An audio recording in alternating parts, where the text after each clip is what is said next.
안녕하세요. 이번 학기에 여러분과 함께 노코드 기반 빅데이터 분석 강의를 진행하게 될 이상미입니다. 여러분들은 아마도 빅데이터와 인공지능의 시대에 살고 계시기 때문에 데이터의 중요성에 대해서 제가 강조해드리지 않아도 실감하고 계실 것 같습니다. 그런데 빅데이터 분석이나 머신러닝을 막상 시작하려고 하면 이 프로그래밍 언어의 장벽에 맞춰서 막히기 때문에 시작하지 못하고 계시는 분들도 많을 것 같은데요. 그래서 이런 분들을 위해서 이번 학기에 코딩 없이 데이터 분석을 하고 모델링을 할 수 있는 수업을 준비했습니다. 우선 첫 주에는 노코드 분석 도구의 이해라는 주제로 수업을 준비했는데요. 먼저 첫 번째 파트에서는 노코드 분석 도구의 개요를 살펴보도록 하겠습니다. 그럼 먼저 이번 시간에 살펴볼 내용들, 학습 내용들 정리해 보도록 하겠습니다. 먼저 노코드와 로우코드에 대해서 살펴보도록 하겠습니다. 그리고 노코드 분석 도구의 장점과 한계를 살펴보고요. 또 대표적인 노코드 분석 도구가 어떤 것들이 있는지 알아보도록 하겠습니다. 이번 시간 학습 목표인데요. 이번 시간 잘 학습하시게 되면 노코드와 로코드의 의미를 설명할 수 있습니다. 그리고 노코드 분석 도구의 특징과 종류를 설명할 수 있습니다. 자, 먼저 본격적인 학습에 들어가기 전에 이 노코드와 로우코드에 대해서 전망을 좀 살펴보도록 하겠습니다. 여러분들은 가트너라는 회사 들어보신 적이 아마 있으실 것 같은데요. 이 가트너라는 회사는 글로벌 리서치 기관입니다. 그래서 이 IT 분야에 대한 여러 가지 전망들을 내놓는 그런 회사가 되겠고요. 또 아주 굉장히 예측을 잘하는 회사입니다. 이 회사에서 노코드와 로우코드를 핵심 전략 기술로 선정했다고 하는데요. 2024년도까지 기업용 업무 어플리케이션의 65%가 노코드와 로우코드로 개발될 것으로 전망을 했습니다. 65%라면 굉장히 큰 숫자가 되겠죠? 우리가 업무용으로 사용하는 어플리케이션의 절반 이상이 여러분들이 생각하시는 그런 여러 가지 언어들, 파이썬이라든지 C나 자바 이런 것들이 아닌 바로 노코드와 로우코드로 개발될 것이라고 전망을 했다는 것입니다. 이런 것들은 기업들이 좀 더 빠르고 효율적으로 앱을 개발하고 배포할 수 있는 그런 방법을 모색함에 따라서 노코드와 로코드 플랫폼이 얼마나 중요해지고 있는지 이런 점들을 시사하고 있다고 볼 수가 있습니다. 또 다른 회사가 있는데요. 마켓앤드마켓이라는 컨설팅 회사가 있습니다. 이 회사에서는 노코드와 로우코드의 경제적인 전망을 내놓고 있는데요. 2021년도에는 169억 달러였던 노코드, 로우코드 플랫폼 시장 규모가 2025년도에는 455억 달러로 성장할 것이라고 전망을 했습니다. 2021년도에 비해서 2배 이상의 규모로 성장할 것이다 라고 전망을 한 것이죠. 그렇다면 우리도 모두 노코드와 로코드를 공부하고 알아야 될 시대가 왔다는 것을 알 수가 있습니다. 자, 그러면 먼저 노코드와 로우코드가 무엇인지 살펴보도록 하겠습니다. 자, 그러면 노코드와 로코드의 정의부터 제가 한번 내려봤는데요. 여러분들은 아마 용어만 보셔도 노코드, 로코드 무슨 뜻인지 아실 것 같은데요. 노코드라는 것은 코드가 없다, 즉 코딩을 할 필요가 없다라는 그런 뜻을 가지고 있고요.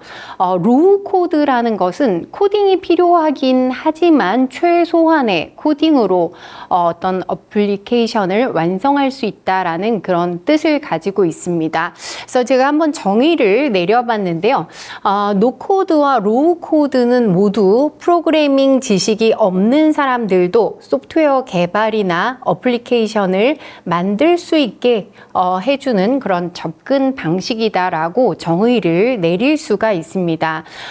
우리가 어떤 어플리케이션, 예를 들면 어떤 그 웹페이지를 개발한다라고 하면 정말 여러 가지 프로그래밍 언어들을 알 수 있어야 됩니다. 적어도 HTML이나 뭐 CSS, 자바스크립트 이런 정도는 알고 있어야 원하는 홈페이지를 구축할 수가 있었는데요. 이제 누구나 다 아이디어만 있다면 이런 노코드나 또는 로우 코드 툴을 이용해서 아주 쉽게 웹페이지를 구현할 수가 있습니다. 그래서 이 노코드와 로우 코드는 사실상 모든 분야에서 활용될 수가 있는데요. 데이터 분석과 웹 개발 그리고 애플리케이션 개발 등 아주 다양한 분야에서 활용할 수가 있고요. 특히 이런 노코드나 로우 코드를 사용했을 때는 프로그래밍 언어, 즉 개발자가 아니어도 프로그램을 충분히 개발할 수 있다는 것이 가장 큰 특징이 되겠습니다. 그래서 노코드와 로우 코드 기술은 비전문가도 강력한 디지털 솔루션을 구현할 수 있게 한다는 장점이 있다라고 볼 수가 있습니다. 제가 이미지를 하나 준비를 했는데요. 이거는 얼마나 다양한 분야에서 이 노코드 툴이 활용되고 있는지를 볼 수 있는 그런 그림이 되겠는데요. 이걸 우리가 하나하나 자세히 살펴볼 필요는 없을 것 같고요. 대략 어떤 분야에서 사용되고 있는지 한번 훑어보는 것도 좋을 것 같습니다. 지금 보시면 웹 앱, 그 다음 마케팅, 비즈니스 앱, 그 다음 오토메이션 앤드 워크플로우 자동화 부분에도 사용이 되고요. 모바일 앱 부분, 그리고 챗봇, 랜딩 페이지, 디자인, 인더스트리, 데이터베이스, 페이먼트, 멤버십, 그리고 로우 코드도 있는데요. 굉장히 많은 분야에서 사실상 개발이 필요한 전 분야에서 노코드 툴들이 사용되고 있다라는 것을 엿볼 수가 있습니다. 자, 그러면 노코드와 로우 코드는 어떤 차이점이 있을까요? 한번 정의를 내려봤는데요. 노코드와 로우 코드 모두 다 프로그래밍 없이 애플리케이션을 만들 수 있다는 공통점을 갖고 있습니다. 그래서 노코드는 프로그래밍 없이 시각적 인터페이스와 드래그 앤 드롭 방식을 사용해서 애플리케이션을 개발하는 방식이다. 사실 노코드 툴의 경우에는 코딩이 전혀 필요 없다라고 얘기할 수가 있습니다. 그래서 이 노코드 툴을 사용하게 되면 굉장히 빠른 개발 속도를 가지게 되겠고요. 또 비개발자도 쉽게 사용이 가능합니다. 프로그래밍 언어를 전혀 몰라도 개발이 가능하다는 것이고요. 그렇지만 노코드 툴은 단점도 가지고 있습니다. 뒤에서 또 다시 살펴보겠지만 이 노코드 툴에서 제공하고 있는 기능만을 사용할 수가 있겠죠. 그래서 어느 정도 유연성과 확장성에 제한이 있다는 것도 아실 수가 있을 것 같습니다. 그래서 어떻게 생각해 보면 그 프로그래밍 언어를 굉장히 잘 사용하시는 분들은 오히려 노코드 툴을 사용할 때 어떤 좀 답답함 같은 것들이 느껴지실 수도 있을 것 같습니다. 그리고 아주 복잡한 애플리케이션 개발에 한계가 있다라고 볼 수가 있습니다. 반면 이 로우 코드의 경우에는 이 개발자들의 조금 답답한 마음을 해소해 줄 수 있는 그런 방식이라고 볼 수 있는데요. 최소한의 코딩으로 시각적 인터페이스를 사용해서 애플리케이션을 빠르게 개발할 수 있는 방식입니다. 그래서 어느 정도의 코딩을 사용할 수 있다라고 볼 수가 있고요. 역시 빠른 개발 속도를 가지고 있는데요. 노코드와 다른 점은 유연성과 확장성을 제공한다는 것이고요. 또 사용하기 위해서는 일부 코딩 지식이 필요하다고 볼 수가 있습니다. 그리고 오히려 완전히 초보자들의 경우에는 노코드에 비해서 사용이 다소 어려울 수도 있습니다. 근데 사실상 실제적으로 사용하는 툴들은 이 노코드와 로코드의 어떤 두 가지 특징들을 모두 갖추고 있는 그런 경우들이 많고요. 뒤에 우리가 사용하게 될 오렌지 3도 사실은 뭐 노코드에 가깝긴 하지만 로우코드의 기능들도, 즉 프로그래밍 언어를 함께 사용할 수 있는 그런 특징들도 제공을 하고 있습니다. 자, 그러면 이제 두 번째 파트에서는 우리가 학습하게 될 노코드 분석 도구에 대해서 생각을 해보려고 하는데요. 이 노코드 분석 도구의 장점과 한계에 대해서 함께 생각을 해보도록 하겠습니다. 자, 그러면 노코드 분석 도구에 대해서 한번 생각을 해볼 텐데요. 역시 노코드 기반이기 때문에 여러분들이 복잡한 코딩을 하지 않고 분석을 할 수 있도록 해주는 그런 도구라고 볼 수가 있는데요. 그 데이터 분석을 아예 처음 시작하시는 분들도 계실 것 같습니다. 그래서 우리가 데이터 분석을 통해서 무엇을 얻게 되는지를 제가 한번 정리를 해드리도록 하겠습니다. 여러분들은 이번 학기에 이 분석을 하거나 또는 머신러닝 모델을 만들면서 이걸 꼭 생각을 해보시면 좋을 것 같은데요. 우선 우리가 굉장히 많은 데이터, 빅데이터라고 얘기를 하죠. 많은 데이터들을 분석을 하고 분석을 해서 어떤 그 모델을 만든다라고 얘기를 합니다. 모델링을 한다라고 생각을 하시면 되겠는데요. 사실 이 모델링이라는 것은 뭐 여러 가지 형태가 있겠지만 어떤 유형의 식이라고 생각을 해주셔도 될 것 같습니다. 어떤 데이터를 분석해서 이것을 갖고 뭐 예측이나 분류를 할 수 있는 식을 만든다라고 생각하시면 편할 것 같고요. 그래서 이것을 통해서 어떤 분류나 예측을 하게 됩니다. 분류 예측의 차이점도 제가 나중에 또 설명을 드리도록 하겠습니다. 그래서 모델을 통해서 분류와 예측을 하는데요. 사실 이것이 목적이 아니라 이것을 통해서 우리는 인사이트, 우리말로는 통찰이라고 얘기를 하죠. 인사이트와 어떤 밸류, 가치를 얻게 됩니다. 그래서 최종적인 목표는 뭐냐면 이것을 통해서 어떤 합리적인 의사결정을 한다라고 생각을 해주시면 되겠습니다. 그래서 데이터 분석하고 또는 머신러닝을 하는 우리 최종적인 목표는 데이터를 기반으로 한 합리적인 의사결정이다라고 머릿속에 딱 정리를 해두시면 좋겠습니다. 그래서 노코드 분석 도구를 사용하는 것은 코딩 지식은 없지만 직접 코딩을 하지는 못하지만 데이터를 분석하고 시각화를 하는 과정을 통해서 인사이트를 도출하게 되겠고요. 아래쪽에 보시면 최종적으로 이 데이터 분석 자체를 더 쉽고 접근 가능하게 해서 비전문가, 여기에서 비전문가라고 하는 것은 개발자가 아니다. 프로그래밍 언어에는 지식이 좀 없을 수 있다라는 의미가 되겠고요. 데이터를 기반으로 해서 의사결정을 할 수 있도록 지원한다. 이 점이 가장 중요한 내용인 것 같습니다. 이 데이터 분석가가 가져야 할 그 어떤 스킬들은 굉장히 여러 가지가 있습니다.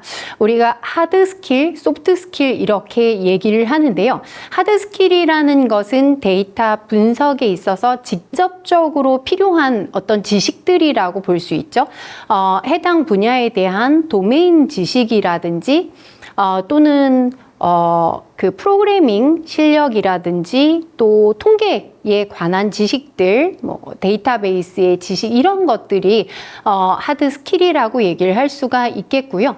소프트 스킬이라는 것은 뭐 시각화의 능력, 소통의 능력, 그 다음에 또 프레젠테이션 할 수 있는 능력 이런 여러 가지 스킬들이 필요한데요. 정말 데이터 분석을 제대로 하기 위해서는 굉장히 많은 스킬들이 필요한 것 같습니다. 그 중에서 가장 부담스러운 것 중에 하나가 프로그래밍을 하는 그런 기술이 되겠는데요. 그런 기술을 갖추지 못했을 때도 나머지 그런 기술들만으로 우리는 충분히 좋은 의사 결정을 할 수 있다. 그것을 도와주는 것이 노코드 분석 도구다. 이렇게 정리를 해볼 수가 있겠습니다. 자, 그러면 이 노코드 분석 도구라는 것이 왜 등장하게 되었는지 등장의 배경을 한번 생각해 보도록 하겠습니다. 우선 첫 번째는 데이터 분석의 대중화다라고 정리를 해봤는데요. 사실 저는 이렇게 학생들한테 얘기를 하는데요. 모든 직무는 데이터 분석의 직무다라고 얘기를 합니다.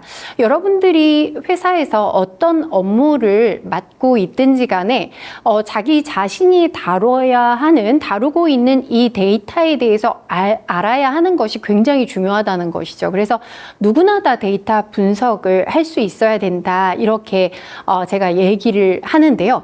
여기 보시면 이 데이터라는 것이 굉장히 중요한 의사결정 도구로 자리를 잡고 있습니다. 옛날에는 그냥 좀 직관에 의한 의사결정을 했다면 지금은 데이터를 기반으로 해서 합리적인 의사결정을 하는 것이 굉장히 중요한데요. 그런 것들은 누구에게나 필요하다는 것이죠. 그러나 누구나 개발자가 또 되기는 어렵습니다. 그리고 이것을 전문적으로 또 분석하는 사람들에게 의뢰를 하는 것은 뭐 경제적인 뭐 비용의 측면이나 시간의 측면으로 굉장히 부담스러운 일이라고 할 수가 있습니다. 그래서 누구나 데이터 분석에 접근할 수 있어야 된다는 필요성이 대두되기 시작했다는 것이죠. 두 번째는 기술적인 발전이 지원이 되었다는 것인데요. 클라우드 컴퓨팅이나 인공지능, 머신러닝이 굉장히 빠르게 발전하고 있습니다. 제가 생각해봐도 이런 인공지능의 개념이나 머신러닝의 개념들이 막 시작될 때는 도구를 사용하기가 너무 어려웠습니다. 정말 이 모델 하나 만들기가 굉장히 어려웠었는데요. 이제 좋은 툴들이 많아지면서 이런 과정들이 굉장히 쉬워지기 시작했다고 볼 수 있습니다. 그래서 복잡한 분석 작업을 간소화하고 자동화할 수 있는 다양한 기술들이 등장했다라고 볼 수가 있는데요. 그래서 이 그 분석 도구들, 노코드 분석 도구는 물론 지금 있는 도구들도 굉장히 좋지만 앞으로는 더 편리해질 것 같습니다. 그렇다면 프로그래밍이 어려워서 데이터 분석을 자꾸 미루시는 분들은 점점 더 손해가 되겠죠. 데이터 분석부터 공부를 하시면 되는 것입니다. 자, 그래서 이런 배경으로 노코드 분석 도구가 등장하게 되었습니다. 그러면 노코드 분석 도구의 장점들, 제가 지금 여러 번 설명을 드렸기 때문에 뭐 충분히 다 아시겠지만 한번 다시 정리를 해보도록 하겠습니다. 우선 첫 번째는 사용의 용이성이 되겠는데요. 직관적인 그래픽 인터페이스를 통해서 누구나 쉽게 데이터 분석을 수행할 수 있다. 직관적인 그래픽 인터페이스라고 되어 있는데요. 이 분석이 되는 과정을 하나하나 눈으로 바로바로 살펴볼 수가 있습니다. 아무래도 프로그램을 만들게 되면 이 결과를 실행하기 전까지는 어떤 결과가 나오게 될지 알기가 어려운 상태인데요. 이 노코드 분석 도구를 사용하게 되면 분석 전체의 흐름들을 아주 쉽게 살펴볼 수가 있고요. 사용 방법 또한 그냥 깜짝 놀랄 정도로 너무나 쉽다고 볼 수가 있습니다. 드래그 앤 드롭만으로 우리는 모델을 만들 수가 있습니다. 두 번째 특징은 접근성이 되겠는데요. 계속 강조해 드린 것과 같이 전문적인 프로그래밍 지식이 없어도 데이터 분석 기능을 쉽게 사용할 수가 있습니다. 결과적으로 다양한 분야에서 활용할 수가 있는데요. 마케팅이나 재무, 운영 등 다양한 분야에서 데이터 기반 의사 결정을 지원하게 됩니다. 그러니까 이전에는 기업에서 프로그래밍을 담당하시는 분들이 따로 있었고요. 사실은 이런 마케팅 팀이나 재무나 운영 팀에 그 해당 도메인에 대한 지식을 갖춘 분들이 굉장히 많습니다. 도메인 지식의 전문가들이라고 할 수 있는데요. 이분들이 아이디어가 있어도 분석을 제대로 할 수가 없었다는 것이죠. 분석 자체가 어렵기 때문에. 그런데 이제 이 도메인 지식을 갖고 있는 기업 내에 어떤 사람이든 쉽게 데이터 분석을 할 수 있도록 해준다라는 장점이 있다라고 볼 수가 있습니다. 자, 반면 이 노코드 분석 도구가 모두 다 장점만 있는 것은 아니겠죠. 한계점들도 가지고 있는데요. 우선 첫 번째는 기능의 제한성이 되겠습니다. 이 프로그래밍을 잘 하시는 분들이 가장 편리한 것은 무엇이든 본인이 생각한 것들은 모두 다 프로그램으로 구현할 수 있다는 그런 특징이 되겠는데요. 아무래도 그런 것들을 제공하지 못하기 때문에 전문적인 코딩에 비해서 유연성과 또는 커스터마이징 기능이 제한될 수밖에 없겠죠. 그래서 앞서 제가 설명드린 것처럼 저도 이런 그 오렌지라는 툴을 사용하면서 일부분은 조금 답답함이 느껴지는 것도 좀 있었습니다. 그런 단점이 있다고 볼 수 있고요. 또 주의하셔야 될 것은 두 번째는 데이터 보안과 프라이버시가 되겠습니다. 앞서 설명드린 대로 대부분의 노코드 툴들은 클라우드 컴퓨팅을 기반으로 하기 때문에 클라우드 서비스에 데이터를 업로드하거나 해야 되는 경우들도 있을 수가 있습니다. 그래서 클라우드 기반의 도구를 사용할 때는 데이터 보안과 개인정보 보호가 중요한 고려사항이 되기 때문에 이런 개인정보 보호에 대해서는 큰 문제가 없는지 항상 확인을 해 주시는 게 좋겠습니다. 세 번째는 고급 분석 기능에 제한이 되겠는데요. 복잡한 분석이나 맞춤형 모델링이 필요할 경우에 노코드 분석 도구만으로는 한계가 있을 수가 있다는 점인데요. 사실 이 머신러닝 분야나 인공지능 분야는 여러분들도 다 아시는 것처럼 자고 일어나면 변화가 되는 그런 시대에 살고 있습니다. 진짜 요 근래에는 어떤 잠깐의 시간에 1년, 2년의 시간에 몇십 년간의 어떤 변화가 한꺼번에 일어나는 듯한 그런 기분이 느껴지고 있는데요. 굉장히 빠르게 변화되고 있습니다. 그런데 이 노코드 분석 도구는 아무래도 이 툴 자체가 그것에 맞춰서 굉장히 빠르게 진화되기는 조금 어렵겠죠. 그래서 그것이 버전업돼서 반영이 될 때까지 우리가 기다려야 되기 때문에 그런 점에서 좀 새로운 분석 기술 이런 것들을 쉽게 반영하기 어려운 경우도 있을 수가 있을 것 같습니다. 자, 그러면 세 번째로 이제 대표적인 노코드 분석 도구들 살펴볼 텐데요. 이번 학기에 우리가 수업할 도구는 오렌지3라는 도구로 정해졌는데요. 사실 그것 말고도 굉장히 많은 분석 도구들이 있습니다. 아마 이건 여러분들 다들 아실 것 같고요. 또 이미 잘 사용하시는 분들도 계실 것 같습니다. 바로 태블로 태블로라는 도구가 되겠는데요. 굉장히 강력한 BI 툴로 잘 알려져 있습니다. 제가 보니까 어떤 그 전공 분야든 상관없이 이 태블로라는 툴을 굉장히 많이 사용하시는 것을 봤습니다. 이건 일단 이 태블로의 가장 큰 특징은 데이터 시각화에 있겠죠. 시각화에 아주 엄청난 특성을 가지고 있는데요. 강력한 데이터 시각화와 또 대화형 대시보드 제작 기능을 제공하고 있습니다. 그래서 눈앞에서 계속 변동이 되는 것들을 결과를 지켜볼 수가 있는데요. 다양한 데이터 소스와 호환성이 뛰어나고요. 비즈니스 인텔리전스 분야, 우리 보통 BI 분야라고 하는데요. 이 분야에서 널리 사용이 되고 있습니다. 또 태블로랑 굉장히 비슷한 것으로는 파워 BI라는 툴도 있죠. 아마 많이 들어보셨을 것 같은데요. 이런 것들이 아주 많이 사용이 되고 있습니다. 근데 이 태블로나 파워 BI의 경우에도 역시 머신러닝 같은 모델링을 할 수 있는 기능을 추가로 사용할 수는 있지만 원래 기본적인 기능에는 포함이 되어 있지 않기 때문에 또 우리가 사용하는 것과는 약간 거리가 있는 것 같습니다.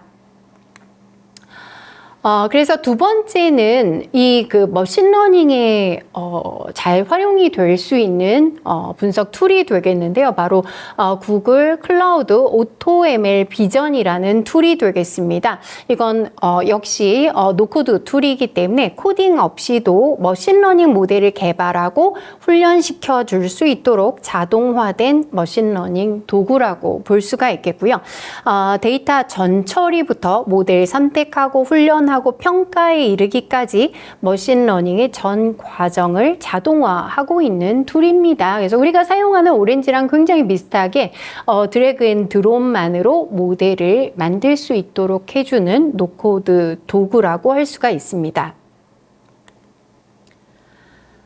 세 번째는 래피드 마이너가 되겠는데요. 이것도 역시 데이터를 준비하고 모델링하고 검증하고 배포하는 데이터 분석의 전 과정을 쉽게 지원해주는 플랫폼이 되겠고요.